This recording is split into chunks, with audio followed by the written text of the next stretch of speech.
Hola, bienvenidos a este nuevo tema, números primos. ¿Qué son los números primos? Pues aquí en la definición tenemos, son aquellos que solo tienen dos divisores, ellos mismos y el 1. Bien, se entiende que estos números primos únicamente se pueden dividir entre ellos mismos y entre el 1. Recordemos que el 1 es un divisor de todos los números. Y hay números que únicamente se pueden dividir entre el 1 y ellos mismos. También recordemos que todos los números se pueden dividir entre sí mismos, dándonos como resultado 1. Por lo tanto, ¿cuáles son estos números? Por ejemplo, yo puedo tener aquí el número 5. Si les pido que ustedes identifiquen los divisores de 5, pues ¿cuáles son? El 4 no lo puede dividir, recordando que un divisor es aquel número que divide a otro en partes enteras. Entonces el 4 no lo divide en partes enteras, el 3 tampoco, el 2 tampoco, el 1 sí, 5 entre 1 me da 5. Por lo tanto, este 5 se divide entre 1 y pues también entre 5. Sus divisores son 5 y 1. Por lo tanto, el 5 es un número primo. Ahora, caso contrario, si yo tengo aquí digamos, el 10, este 10, ¿cuáles son sus divisores? Pues al 10 lo divide, vamos a poner aquí, sus divisores son, al 10 lo divide el 10, pues sí. El 9, no. El 8, tampoco. El 7, tampoco. El 6, tampoco. El 5, sí. El 4, no. El 3, no. El 2 sí. Y el 1, pues también, porque el 1 divide todos. Entonces aquí, si se fijan, tiene 4 divisores. Y este 5 solamente tiene 2. El mismo y el 1, que el 1 es de todos. Por lo tanto, estos son los números primos, los que nada más tienen únicamente dos divisores, ellos mismos y el 1. Y estos números que tienen más de dos divisores se llaman números compuestos. Y los primos solo tienen dos divisores.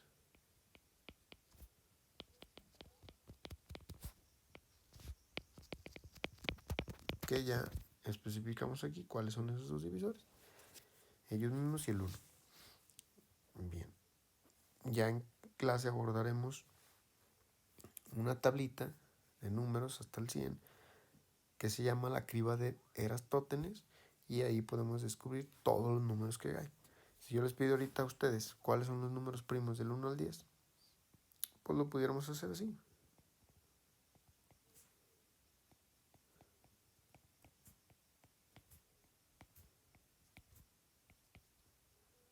Primero, el número 1 no se considera como número primo porque pues únicamente tiene un divisor, el mismo. Y el 1 pues él es el mismo. Entonces el 1 no se considera como primo. El 2 sí se considera como primo porque nada se divide entre 2 y entre 1. Son los únicos dos divisores. El 3 también únicamente tiene dos divisores, el 3 y el 1. El 4, pues el 4 no, porque el 4 se puede dividir entre 4, entre 2 y entre 1. Tiene tres divisores, ese no. El 5, sí, ya lo analizamos aquí, eso estamos comprobando.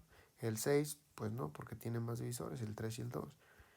El 7, sí, porque nada más se divide entre 7 y entre 1, no tiene otro divisor. Y hasta ahí, son los del 1 al 10. Por lo tanto, ahorita esto nos va a servir para conocer esta parte, cómo descomponer un número en factores primos, que esto es muy importante conocer cuando ustedes trabajaban el tema de máximo común divisor o mínimo común múltiplo. Entonces supongamos que yo tengo aquí este número 64 y lo voy a descomponer en factores primos. ¿Qué quiere decir un factor? Lo veíamos en clase. Un factor es la parte de una multiplicación. Son los números que se multiplican para yo obtener el producto, es decir, el resultado de esa multiplicación. Entonces, aquí en esta parte se agregan números primos. Por eso es importante conocerlos. Aquí ya conocemos al menos en este video los números primos del 1 al 10. Aquí en esta parte de forma vertical voy a ir anotando ellos. Empiezo por el menor, que el menor es el 2. ¿Le puedo sacar mitad a 64? Sí, entonces anoto aquí el 2. Mitad, esto me indica que hay que dividir 64 entre 2. Es decir, su mitad. ¿Cuánto es? 32. ¿Le puedo volver a sacar mitad a 32? Sí, porque termina el número par el 32. Por lo tanto, le puedo volver a sacar mitad y sería 16. Continúo con el 2 porque también se puede. 8. Continúo con el 2. 4. ¿El 4 tiene mitad? Sí. Le saco, es 2. Y el 2 me da 1. Entonces, descomponer en factores primos quiere decir de este número llegar hasta 1. Y aquí en esta columna voy a tener todos sus factores primos. ¿Qué quiere decir esto? Que 2 por 2 por 2 por 2 por 2 por 2 me da 64. Vamos a ver otro ejemplo. Si yo tuviera 98, lo voy a descomponer en factores primos. ¿Le puedo sacar mitad a 98? Empezamos con el más pequeño. Si se puede. Sí se puede. Entonces 2.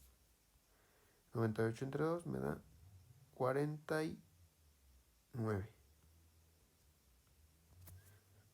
A 49 le puedo sacar mitad. No, pues ya no, porque termina en un número impar. Entonces, continúo con el siguiente, 3. ¿El 49 lo puedo dividir entre 3? Pues si somos sus dígitos, 9 y 4, me dan 13. 13 no es un múltiplo de 3, por lo tanto tampoco lo puedo dividir entre 3. Entre 5, vamos a ver, pues no, 49 no termina ni en 0 ni en 5. Recuerden, esos criterios de divisibilidad ya los vimos, si no chequen los videos anteriores. No lo puedo dividir entre 5, continúo. El 7, sí, pues el 49 sí me aparece en la tabla del 7. Entonces, voy a dividir entre 7. 49 entre 7 me da a 7. Y ese 7, pues otra vez entre 7. Lo puedo dividir. Entonces, ya llegué del 98, lo convertí hasta el 1, que es lo que yo pretendo cuando descompongo en factores primos. Por lo tanto, quiere decir que estos tres factores, al multiplicarse, me van a dar 98. 2 por 7, 14. Y 14 por 7, pues efectivamente es 98. Aquí están mis factores primos. Siempre empezamos del más pequeño al mayor. Ya en clase analizaremos y conoceremos más números primos, al menos los que existen desde el 1 hasta el 100, que nos van a ayudar para este tipo de cálculos en la descomposición de factores primos, que es muy útil al momento de realizar el mínimo común múltiplo o el máximo común divisor en ese tipo de problemas. Nos vemos en la clase y que tengan excelente día.